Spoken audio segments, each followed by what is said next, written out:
আসসালামু আলাইকুম। আজকের ভাইবা প্রস্তুতি ক্লাসে আপনাকে স্বাগতম।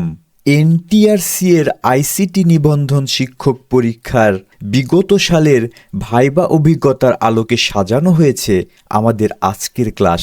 একজন ভাইবা প্রার্থীকে যে প্রশ্নগুলো করা হয়েছিল সেই প্রশ্নগুলো আপনাকেও যদি করা হয় তাহলে আপনি কিভাবে উত্তর দিতে পারেন তার উপর ভিত্তি করে সাজানো হয়েছে আজকের ক্লাসটি।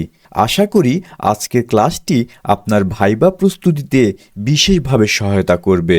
আমার চ্যানেলের ভিডিওগুলি যদি ভালো লাগে অবশ্যই লাইক, কমেন্ট এবং সাবস্ক্রাইব করবেন। ভাইবা প্রার্থীর জন্য প্রথম প্রশ্ন ছিল, কি প্রোগ্রামিং পারেন? আপনাকেও যদি এ প্রশ্নটি করা হয় তাহলে আপনি যে প্রোগ্রামিং ল্যাঙ্গুয়েজগুলো পারেন সেগুলোর নাম বলবেন। এখানে আমি কিছু প্রোগ্রামিং ল্যাঙ্গুয়েজের নাম উল্লেখ করেছি: C, C plus plus, Python, Java, JavaScript, HTML, CSS, SQL. এছাড়াও যদি আপনি ডেটা স্ট্রাকচার, অ্যালগোরিদম এবং অন্যান্য সফটওয়্যার ডেভেলপমেন্ট সম্পর্কিত ধারণা রাখেন সেগুলোও উল্লেখ করতে পারেন। ভাইবা প্রার্থীর জন্য দ্বিতীয় প্রশ্ন ছিল, সি প্রোগ্রামে কি কাজ করা হয়? স্ট্রিং কখন ইউজ হয়? সি প্রোগ্রামে যে কাজগুলো করা হয় চলুন সেগুলো দেখে নিই। সিস্টেম সফটওয়্যার ডেভেলপমেন্ট, যেমন অপারেটিং সিস্টেম বা compiler. Hardware driver development, game development, embedded system programming. প্রশ্নের দ্বিতীয় অংশে এবার আসি।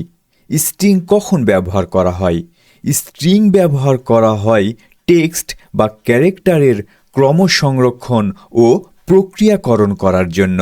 উদাহরণস্বরূপ, ব্যবহারকারীর ইনপুট নেওয়া কোনো টেক্সট সম্পাদনা করা বা প্রিন্ট করার ক্ষেত্রে স্ট্রিং ব্যবহার হয়। প্রার্থীর জন্য তৃতীয় প্রশ্ন ছিল, শিফট স্টেটমেন্ট সম্পর্কে বলুন। শিফট স্টেটমেন্ট বলতে মূলত বিট শিফট অপারেশনকে বোঝায়। এটি বিটগুলোর পজিশন পরিবর্তন করে, যেমন লেফট শিফট ডান দিকে শূন্য বসিয়ে বামে শিফট করে। এখানে উদাহরণটি দেখে নিতে পারেন। রাইট শিফট বাম দিকে শূন্য বসিয়ে ডানে শিফট করে। এখানেও একটি উদাহরণ দিয়ে বুঝিয়ে দেওয়া হয়েছে। ভাইবা প্রার্থীর জন্য চতুর্থ প্রশ্ন ছিল, কিওয়ার্ড কি? লজিক গেট কি? এক্স নর গেট এর ফিগার ট্রুথ টেবিল দেখান। কিওয়ার্ড হল নির্ধারিত শব্দ যা প্রোগ্রামিং ভাষায় বিশেষ অর্থ বহন করে। উদাহরণ, সি ভাষায় ইন্ট, রিটার্ন, ইফ ইত্যাদি। লজিক গেট হল ডিজিটাল সার্কিট যা বাইনারি ইনপুট নিয়ে নির্দিষ্ট লজিক অনুযায়ী আউটপুট দেয়, যেমন অ্যান্ড, অর, নট। এগুলো হলো মৌলিক লজিক গেট। এক্স নর গেট এক্সক্লুসিভ নর গেট, যা আউটপুট 1 দেয় যদি ইনপুট দুইটি সমান হয়। নিচে ট্রুথ টেবিলটা দেখানো হয়েছে। প্রশ্ন 5, 1011কে ডেসিমালে কনভার্ট করুন। এটি একটি বাইনারি সংখ্যা। একে ডেসিমালে কনভার্ট করতে হলে প্রতিটি বিটের ভ্যালুকে 2 এর ঘাত দিয়ে যোগ করতে হবে, নিচে যেমনটিভাবে দেখানো হয়েছে। প্রার্থীকে করা 6 নম্বর প্রশ্নটি ছিল, 2 এর কমপ্লিমেন্ট কেন ব্যবহার করা হয়?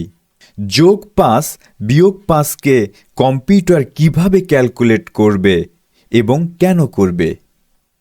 2 এর কমপ্লিমেন্টকে ব্যবহার করা হয় কারণ ধনাত্মক এবং ঋণাত্মক সংখ্যা একই নিয়মে যোগ বিয়োগ করার সুবিধার জন্য। আলাদা সার্কিট ডিজাইন না করেও ঋণাত্মক সংখ্যা সঞ্চালন ও হিসাব করা যায় 2 এর কমপ্লিমেন্ট ব্যবহার করে। যোগ 5 এবং বিয়োগ 5 ক্যালকুলেশন কিভাবে করব সেটা দেখে নিই। প্রথমে 5 এর বাইনারি মান বের করব এবং -5-এর 2 এর কমপ্লিমেন্ট হিসাব করে বের করব। এরপর এই দুইটি মানকে আমরা যদি যোগ করি তাহলেই আমরা এর ফলাফল পেয়ে যাব। আশা করি এটি সম্পর্কে আপনাদের বেসিক কনসেপ্ট আছে এবং এটি অবশ্যই পারবেন। বিগত সালের ভাইবা অভিজ্ঞতা নিয়ে সাজানো এই ভিডিওগুলো আপনার কতটুকু উপকারে আসছে তা অবশ্যই কমেন্ট করে জানাবেন। কথা হবে পরের ভিডিওতে নতুন কোনো টপিকসের আলোচনা নিয়ে। সেই পর্যন্ত সবার জন্য ভাইবা পরীক্ষা যেন ভালো হয় সেই শুভকামনা রইল। ধন্যবাদ সবাইকে।